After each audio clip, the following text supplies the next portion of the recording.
کہ وہ کون سے مشکلات ہے، وہ کون سے چیزیں ہیں جو ہم سامنا کر رہے ہیں. ان کو بے گناہ لوگ اس کے جو ہے نا لقمہ اجل بن رہے ہیں، بے گناہ ٹارگٹ کلنگ میں کے ذریعے جو ہے نا مارے جا رہے ہیں، اور لوگوں کو اٹھا کے مسنگ بھی کیا جا رہا ہے، اور خواتین کو بھی اٹھا کے مسنگ کیا جا رہا ہے. اب جتنی انسانی حقوق کے وائلیشن کے حوالے سے اگر دیکھا جائے، کیونکہ آپ کا پروگرام، آپ کا ٹی وی کا نام بھی تو سچ ہے، تو سچ ضرور کڑوا لگتا ہے لیکن حقیقت پہ مبنی ہے. میں دلائل کے ساتھ آپ کے ساتھ بات کروں گا. جو باتیں ہم نے نیشنل اسمبلی کے فورم پہ بھی کیا ہے، ہم نے پریس میں بھی کیا ہے، ہم نے پبلک میں بھی کیا ہے، ہمیں نیشنل اور انٹرنیشنل سیمیناروں کے تحت بھی ہم نے یہ باتیں، ان تمام معاملات کو باریک بینی سے دیکھا جائے اور ان کا سلوشن، ان کا حل تلاش کیا جائے. جس طرح 75 سالوں میں ہم سفر کر رہے ہیں، وہ کون سی چیزیں ہیں، جو کون سے مطالبات ہیں جو حل نہ ہو. بات ہے نیتوں کی، بات ہے اختیار کی، اور بات ہے انسانیت کی. اگر بلوچستان کے معاملات کو آپ ایڈریس کریں گے، اس کا حل آپ کو ملیں گے. آپ کے معاملات کو آپ ایڈریس کریں گے، اس کا حل بھی آپ کو ملے گا. آپ سندھ کے معاملات کو بھی ایڈریس کریں گے، اس کا حل تلاش کریں گے نیک نیتی کے ساتھ، تو یہ حل ہو جائیں گے. ایسی کوئی چیز نہیں ہے جو ناممکنات میں ہو، اور ایسی کوئی چیز نہیں ہے جو حل نہ ہو. اب پولیٹیکل لیڈرشپ پہ ڈیپینڈ کرتے ہیں، اور پولیٹیکل لیڈرشپ کو سر جوڑ کے بیٹھنا ہوگا کہ جو ہماری بنیادی مسائل ہے اس کی حل کی طرف جائے، تاکہ ہم ان مسائل سے ہمیشہ کے لیے چھٹکارا حاصل کر سکیں. میں آتا ہوں روف مینگل صاحب، ذرا آگے اس پر بات کرتے ہیں. میں اس کو اوپن کر لوں. زاہد خان صاحب، آپ کیا کہتے ہیں کہ کیا صورتحال ہوئی ہے؟ یہ اس قدر شدت کے ساتھ یہ ایک مرتبہ پھر ہمیں دہشت گردی کا سامنا ہے. دیکھیں ندیم حسین صاحب، دو باتیں ہیں. خیبر پختونخوا کے اور بلوچستان کے مسائل میں تھوڑا فرق ہے، کیونکہ بلوچستان میں تو ایک آپ کو پتہ ہے کہ جس طرح اساسی محرومی تھی، قومی جو نیشنل پارٹیز تھی، ان کے لیے وہ ایک عنصر تھا جس پہ اعتراض ہمیشہ کے لیے بلوچوں کو رہا ہے کہ مسنگ پرسنز کا جو معاملات ہے یہ بات چیت کے ذریعے حل کیا جائے. لیکن بدقسمتی ہوئی جب ہمارے افغان طالبان جا کے افغانستان پہ قبضہ کیا، تو ہم نے یہاں پہ خوشیاں منائی اور مٹھائیاں کھائی، اور ہم نے کہا کہ یہ افغانیوں نے غلامی کی زنجیریں توڑ دی. اب وہ غلامی کی زنجیریں ٹوٹ تو گئے. اب مجھے بتا رہے، جب آپ کے ISI کے چیف جا کے وہاں بیٹھتے، ہوٹل میں چائے پیتے ہیں اور خوشی مناتے ہیں، تو پھر تو یہ مطلب تھا کہ وہ جو افغان طالبان تھے جو افغانستان پہ قابض ہو گئے، وہ تو ہمارے دوست تھے. ان سے تو ہمیں یہ توقع تو نہیں کرنی چاہیے تھی نا کہ وہ ہمارے دشمن کو پال کے ہمارے پیچھے بھیجے. اور آپ کو یاد ہوگا کہ جب وہ ISI کا وہاں سے کور کمانڈر بنا، تو پشاور میں یہ حالات ہمارے خیبر پختونخوا میں خراب ہو گئے. اور اس سے یہاں تک کہ ہم 1.5 سال سے چیخ رہے تھے کہ جو مذاکرات ہوئی وہ کس لیول پہ ہوئی، کس کے ساتھ ہوئی، کیوں اس کو آپ نے آنے دیا ان لوگوں کو. لیکن اس کی کوئی پرواہ نہیں کی. آج بھی ہمارے صوبے کے حکمران بالکل بے حس ہے، بے بس ہے، اور وہ زمان پارک میں بیٹھے ہوئے، اور وہ عمران خان کو تخت اسلام آباد میں بٹھانے کے چکر میں لگے ہوئے. آپ نے کہا نیشنل کمیٹی کا اجلاس ہوگا. مجھے آپ بتا رہے کہ جو پہلے اجلاس بلایا گیا تو ہمارے صوبے کے جو چیف منسٹر ہے، جس کی ذمہ داری ہے کہ وہاں پہ امن امان کا مسئلہ صوبائی حکومت کا 18ویں ترمیم کے بعد صوبائی جو حکومت ہے اس کی ذمہ داری ہے، تو اس نے اس کے بائیکاٹ کیا، اس میں آئے نہیں. ابھی آپ توقع رکھیں کہ اب اس میں آئیں گے کہ نہیں آئیں گے. اور دیکھیں جب نیشنل ایکشن پلان بنا تھا، آپ کو یاد ہوگا، تو اس میں جو سب سے بڑی اہم بات یہی تھی کہ سہولت کار اور مددگار ان دونوں کو دیکھا جائے گا اور ان کے خلاف ایکشن ہوگا. ہم نے تو بڑی مصیبت سے، آپ کو یاد ہوگا 2009 میں جب 8 میں ہم آئے تو ہم نے مقابلہ کیا دہشت گردی کا، اور ہم نے 1200 اپنے ورکر اور لیڈر شہید کروائے. لیکن کئی سی حد تک امن آ گیا تھا. ابھی امن پھر برباد ہو گیا. میں آتا ہوں زاہد خان صاحب، میں اس کو اوپن کر لوں. ایک بات کرو، اس وقت جو بلوچستان کا مسئلہ وہ بگڑا اس لیے ہے کہ وہ دہشت گرد ان لوگوں سے ملے ہیں جو ناراض ہے. اس لیے بلوچستان میں جو واقعات زیادہ رونما ہوتے رہے، کیونکہ وہ دہشت گرد جو TTP جس کو کہتے ہیں وہ بھی اس میں انوالو ہو گئی ہے. ٹھیک ہے. اچھا, اب رستم شاہ محمد صاحب, آپ نے خیبر پختونخوا اور بلوچستان دونوں کا جو صورتحال ہے وہ آپ نے سنی ہے. یہ فرمائیے گا کہ اب یہ دونوں جگہ کی صورتحال کو ہمیں الگ الگ طریقے سے دیکھنا چاہیے یا نہیں, یہ ایک ہی صفحے کے دو رخ جو ہیں وہ ہیں, کیونکہ ادھر بھی اب یہ دہشت گردی جو ہے یہ باہر سے آئی ہوئی ہے. دیکھیے, ایک قدر مشترک یہ ہے کہ بلوچستان کا بارڈر بھی افغانستان سے ملتا ہے اور صوبہ سرحد کا بارڈر جو ہے وہ بھی افغانستان کے ساتھ ملتا ہے, لیکن اس کے بعد بلوچستان کے حالات کچھ مختلف ہیں. وہاں پہ نہ صرف بلوچ لبریشن آرمی کام کر رہی ہے, بلکہ ہو سکتا ہے کہ ٹی ٹی پی کے بچے کچے لوگ بھی وہاں پر موجود ہوں, اور ہو سکتا ہے کہ داعش کے کچھ لوگ بھی وہاں پر موجود ہوں, کیونکہ داعش پہ اب وہاں پہ زمین تنگ ہو رہی ہے. افغانستان میں ان کو جگہ نہیں مل رہی, ان کو وہاں سے نکلنا ہوگا یا سرنڈر کرنا ہوگا. اس کی وجہ بنیادی طور پر یہ ہے کہ پچھلے 4 سال میں اس مسئلے پہ کوئی فوکس نہیں رہا.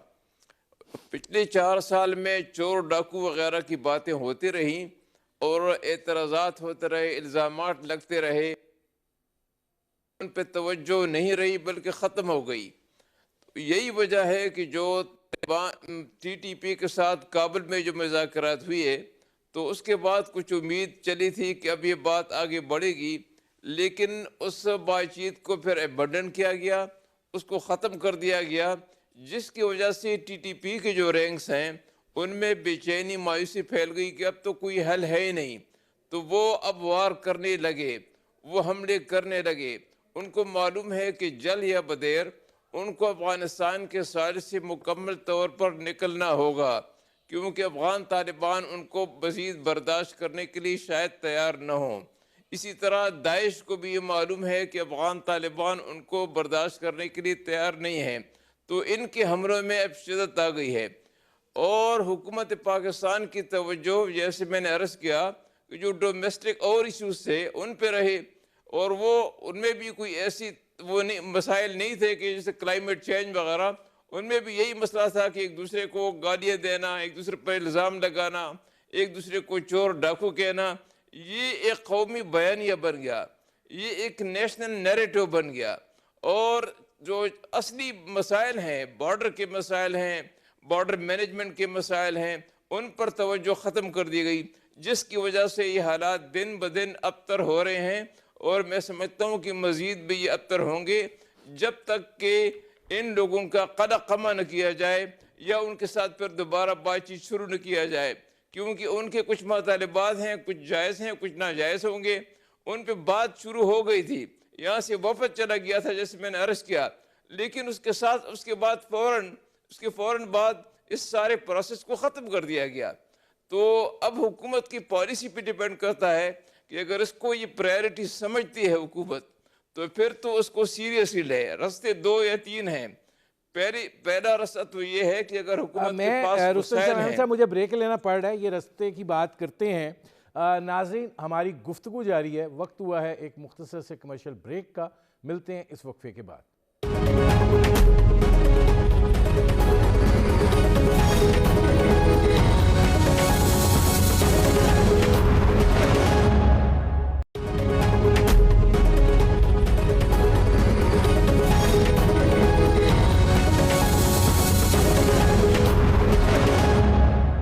Welcome back. رؤف مینگل صاحب, یہ فرمائیے گا کہ رستم شاہ میمن صاحب بھی یہ بات کر رہے ہیں کہ بلوچستان کی یہ قدر بھی مشترک ہے کہ افغانستان کا بارڈر ملتا ہے, اور ظاہر ہے کہ جس طریقے سے بلوچستان کی اس وقت ایک عدم استحکام کی صورتحال ہے, اور ظاہر ہے کہ کنٹرولنگ میکانزم اتنا مضبوط نہیں ہے, اور ایک تساہل جو ہے وہ ہمیں دکھائی بھی دیتا ہے, تو آپ کو لگتا ہے کہ یہ جو بیرونی عوامل ہیں اور اندرونی عوامل ہیں یہ اب اسٹرینگتھ پکڑ گئے ہیں بلوچستان کے اندر, جس کی وجہ سے یہ تیزی آئی ہے؟ دیکھیں, سب سے پہلے ہم اپنے خارجہ پالیسی پہ نظر ثانی کریں, اور آپ جب نیشنل ڈومیسٹک معاملات ہے, مسائل ہوتے ہیں,